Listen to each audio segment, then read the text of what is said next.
Leave a mark. Pun intended. What we're seeing unfold in this fight is quite complicated. In fact, you're probably thinking, what's this beef all about? Apple makes phones, tablets, laptops, and more. Facebook makes social networks. Why the slugfest? The simple answer, differing views of our privacy. And it's playing out big time in Apple's new iOS 14.5. But that's just the first round. This is a fight that could shape the future of the internet, and certainly the next wave of computing. Yeah, it's a lot. So I thought it was best to explain it with the help of these guys. No, you cannot buy these because they're just terrifying. Okay, let's explain this all, starting with what brought this to a head, iOS 14.5, and a new feature called App Tracking Transparency. Now, for years, every iPhone has had a secret string of numbers inside it. It's called the IDFA, Identifier for Advertisers. We'll call it your very own ad tracking number, and it's used to help apps identify you and know what you're up to on your phone. So, for instance, say Mr. Cook, let's call him user 098002, has decided to relax and download a new meditation app. The app records his number. And here's the thing, the Facebook app and other apps on his phone also have that number. If that same meditation app wants to try to get Mr. Cook on its mega super relaxing subscription plan, it can go to Facebook and say, hey, let me advertise to user 098002. If Facebook has that number and there's a match, boom, the personalized ad shows up in Mr. Cook's Facebook feed. There's another way this is all used. Say that meditation app shows ads in its feed. It can use Facebook's ad network, which again uses that number to keep track of your other interests, and feed you highly personalized ads. So you get it. These user numbers are good for Facebook and other social networks that want to know what we're doing on our phones. And they're good for businesses that want us to buy stuff. But now, with iOS 14.5, Apple turns off that ad tracker by default. If an app wants to track you using that number, it will have to ask. If Mr. Cook taps Ask App Not to Track, then his meditation app won't get his number. Apple is giving companies a chance to plead their case with this area right here that explains what the company uses the data for. Don't want those pop-ups at all? You can opt out of all tracking by going to Settings, Privacy, Tracking, and turning off Allow Apps to Request to Track. All in all, this is Apple's big play to give people a choice whether they want to be tracked. And chances are more people are going to tap Ask App Not to Track. And guess who isn't happy about that all? Eminem, the rapper. Sorry, I mean Mark Zuckerberg. Our custom designs were rush-ordered. See, Facebook's business is built on personalized advertising. Instead of charging you to use Facebook, Facebook charges companies to advertise. These ads are targeted at you based on everything Facebook knows about you. Here's an ad Facebook ran in the Wall Street Journal at the end of 2020. We're standing up to Apple for small businesses everywhere. Many in the small business community have shared concerns about Apple's forced software update, which will limit businesses' ability to run personalized ads and reach their customers effectively.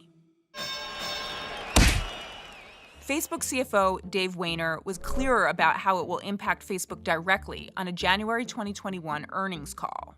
We continue to believe that that will be a headwind in the ads business. We're going to have to be providing a prompt asking people for permission to use third-party data to deliver personalized ads, and we do expect there to be high opt-out rates related to that. The company added that the Apple prompt doesn't give enough context about the benefits of personalized ads. Still, while Facebook has said recently that it won't have a big impact to its own business, Facebook seems to be acknowledging that given the choice, users would prefer not to be tracked.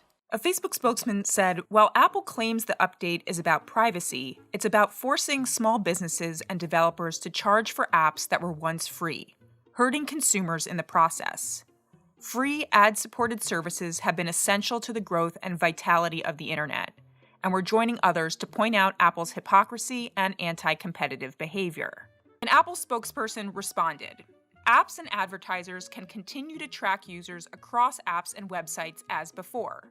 App tracking transparency in iOS 14 simply requires that they ask for users' permission before sharing their data with other companies.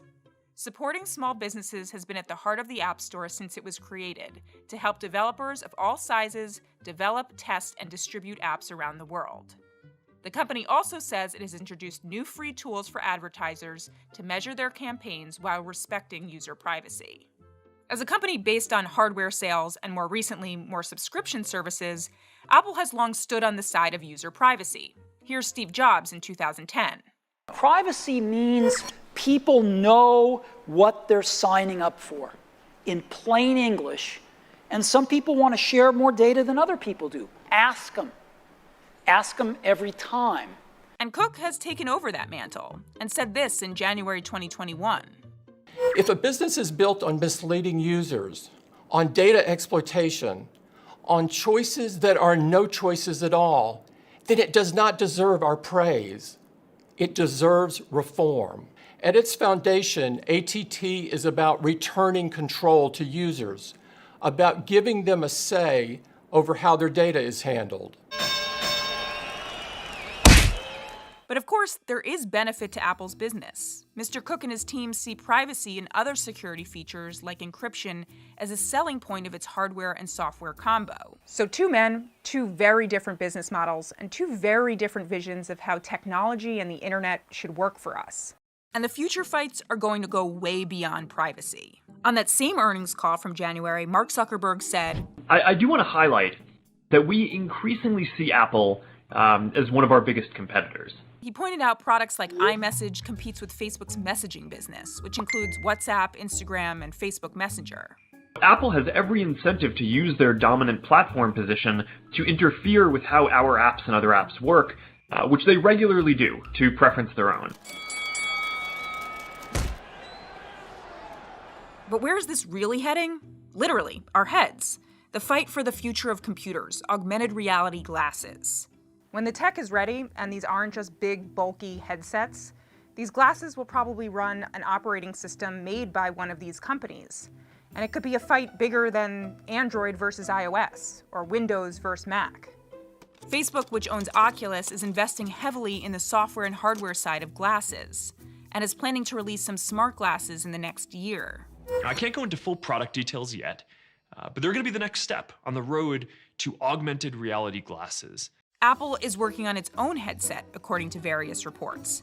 And Tim Cook has shared his interest in augmented reality for years now. And I think AR can help amplify the human connection. I've never been a fan of VR like that because I think it does the opposite. So you see, this change in iOS 14.5 is just the start of this fight.